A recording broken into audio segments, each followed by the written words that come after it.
అందరికీ నమస్కారం. మాది ఫ్రీడమ్ ఫైటర్ ఫ్యామిలీ. మా తాతగారు పుట్ల సుబ్బయ్య గారు, మనవరాలు మేము. బోరుగడ్డ అనిల్ కుమార్ సతీమణి మౌనిక. నా భర్తపై అక్రమ కేసులు పెట్టి దుర్భాషలాడుతూ పోలీసులు అరెస్ట్ చేశారు. ఆయనకి ఎలాంటి హాని జరిగినా ప్రభుత్వం బాధ్యత వహించాలి. ఈ తరుణంలో జాతీయ ఎస్సీ కమిషన్ని ఫిర్యాదు చేశాము.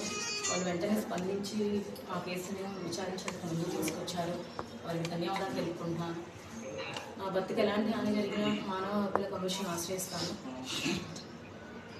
ఉప ముఖ్యమంత్రి అయిన పవన్ కళ్యాణ్ గారి పిల్లల్ని నా భర్త ఏనాడు దూషించలేదు. ఎందుకంటే నాకు పిల్లలు ఉన్నారు. నాకు పిల్లలు ఉన్నారు. అలా నానిలు ఆడపిల్లలపై ఎలాంటి అలిగేషన్స్ చేయలేదు. ఉప ముఖ్యమంత్రి అయిన పవన్ కళ్యాణ్ పిల్లల్ని దూషించినట్లు కేవలం మార్పింగ్ చేసి అది సోషల్ మీడియాలో ట్రెండ్స్ సరికాదని హెచ్చరించారు. గతంలోనే ఆ ప్రైమ్ 9లో 6/6/2024లో మా వారు క్లారిటీ కూడా ఇచ్చారు, ఇంటర్వ్యూ ఇచ్చి. మా పొలాల్ని గతంలో మా పొలాన్ని అక్రమంగా అనధికారికంగా అనాధికారంగా తీసుకుని అడ్డుకున్నందుకు రౌడీ షీటర్ అనే ముద్ర వేశారు.